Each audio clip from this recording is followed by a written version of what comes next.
आम किन्नर की तरह मेरी ज़िंदगी भी ऐसा था।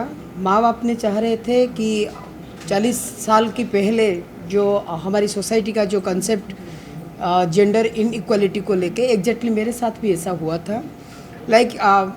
पापा और माँ ने ये सोच रहे थे कि घर पे बेटा हुआ है तो डेफिनेटली कुछ काम करेगा और घर की इकोनॉमिक स्टेटस को चेंज करेगा।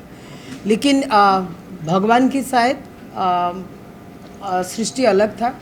जैसे जैसे मैं बढ़ते गई ऐसे ही मेरी बायोलॉजिकली जेंडर के साथ मेरी मानसिकता और मेरी ब्रेन की ये नहीं था, समानता नहीं था, ये अलग था। मैं इंटरनली खुद को आज लड़की जैसे मैं सोच रही थी। वहीं से मेरी जर्नी शुरू हुआ। ऐसा एक टाइम आया मुझे घर छोड़ना पड़ा 13-14 साल पे। मैंने भुवनेश्वर आई, मेरे गांव से। भुवनेश्वर जो हमारी स्टेट की कैपिटल है, वहाँ पे आके खुद खाने के लिए मुझे मजदूरी करना पड़ा वही उम्र पे। कभी केला बेची, कभी पापड़ बेचा, लेकिन मुझे लग रहा था कि मैं सही हूँ, मैं गलत नहीं हूँ। ऐसे बहुत कुछ ऐसे चीज़ है, जैसे कि मेरे साथ कभी मैं सेक्सुअल हरासमेंट भी सही हूँ। मैंने सुसाइड की अटेम्प्ट भी ली थी। मैंने घर छोड़ के आ गई थी मुंबई 22-23 साल पे। यहाँ पे आके मैंने टोल गेट नाका पे भी मांगी हूँ, लोकल ट्रेन पे भी भीख मांगी हूँ।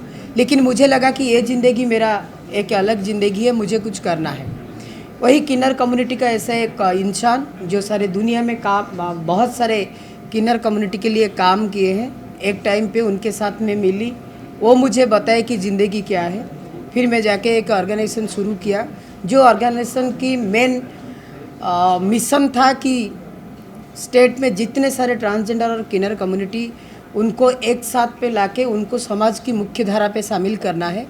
अगर आप गूगल या यूट्यूब सोशल मीडिया पे देखेंगे, आज ये बात रिफ्लेक्ट हुआ है हमारी स्टेट में।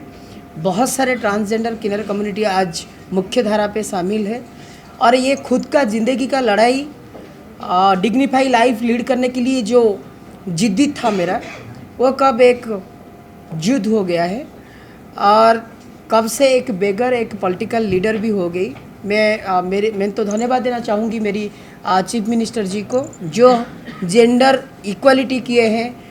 मेल फीमेल के साथ ट्रांस वुमेन किन्नर को भी इतना ही रेस्पेक्ट दिए हैं।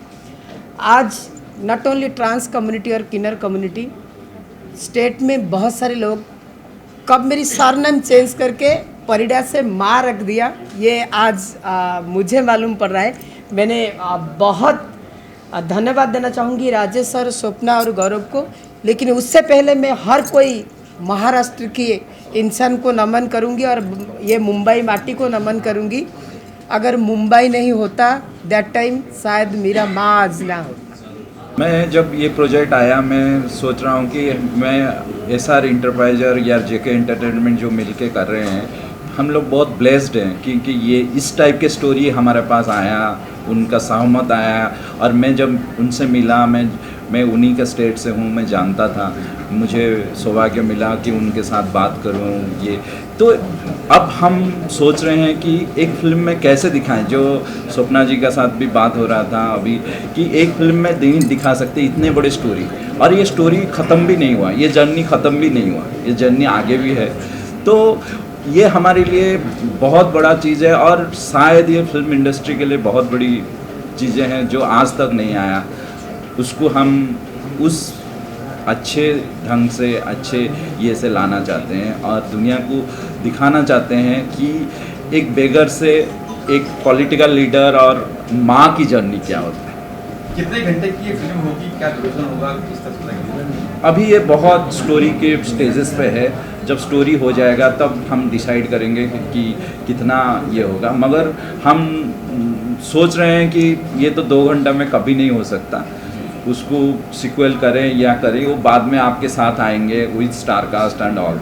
आर्टिस्ट को कुछ प्लान किया है कि किरदार करने के लिए कौन सा अच्छा आर्टिस्ट? अभी इसके लिए हमें बहुत सारा चीज़ें देखना पड़ेगा, हमारे अंदर भी कुछ चीज़ें चल रहा है जो हम डिसाइड करेंगे, मगर ये बहुत बड़ा एक स्क्रिप्ट को 2-3 घंटे में समझना और उसके बाद हम सर्च करना, मगर हम एक बड़े स्टार को लेके आएंगे, ये वादा में हम करते हैं। फिल्म अभी बनती है तो पहले अक्षय कुमार जी को दिखाया लक्ष्मी का किरदार निभाते हुए, तो क्या अक्षय कुमार जी भी कंसीडर है इस किरदार के लिए, क्या कहना चाहेंगे? अभी सब कुछ ओपन है, सब कुछ ओपन है, मगर पहले स्टोरी बने फिर चीज़ें हमारा साथ कौन ये, क्योंकि ये सिर्फ फिल्म नहीं है, ये सिर्फ पैसा कमर्शियल नहीं है, ये पैशन है, क्योंकि इतने बड़े शख्सियत को हम दिखाने जा रहे हैं तो ये एक पैशन है।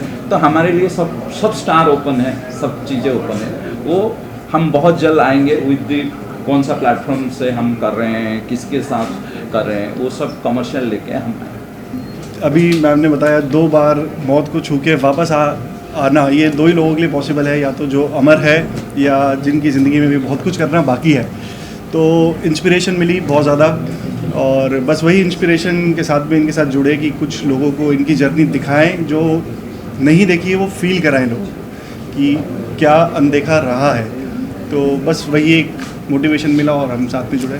तो डेफिनेटली जैसे कि आप सबने सुना कि मीरा माँ की जो जर्नी है, बेगर से लेके मीरा माँ तक का सफ़र, ये काफ़ी चैलेंजिंग रहेगा एक डायरेक्टर के लिए, एक राइटर के लिए, इसको पोर्ट्रे करने के लिए, और डेफिनेटली ये बहुत बड़ा चैलेंज रहेगा एक एक्टर के लिए। आज तक जितने भी फिल्म देखे हैं, एक छोटा सा पार्ट दिखाया गया है ट्रांसजेंडर के ऊपर या किन्नर के ऊपर, बट ये एंटायर लाइफ जर्नी रहेगा एक ट्रांसजेंडर का, और इसके अंदर लव, रोमांस, एक्शन, सब कुछ ये फुल पैकेज में एक मूवी होगा। तो इसके लिए SR एंटरप्राइजेस और JK एंटरटेनमेंट काफ़ी तैयारी कर रहे हैं, और आई होप ये इतना ज़्यादा एंटरटेनमेंट लेके आएगा ऑडियंस के लिए कि ऑडियंस इसको बार बार देखना चाहेंगी। और मैं डेफिनेटली एक्सपेक्ट करूँगी कि मीरा माँ की जो जर्नी आज तक के जो मीरा माँ तक का है, और इसके आगे जो मीरा माँ पॉलिटिक्स में आ रही हैं, तो इसका भी सीक्वल बनाएंगे SR प्रोडक्शन हाउस। तो सबको मैं बेस्ट विशेस देना चाहूँगी, और मोस्टली प्रोडक्शन हाउस को मैं बेस्ट विशेस करना चाहूँगी, और थैंक यू टू मीरा माँ टू एक्सेप्ट दिस प्रपोजल। आप देख रहे हैं सक्षम न्यूज इंडिया, सबसे पहले सबसे तेज।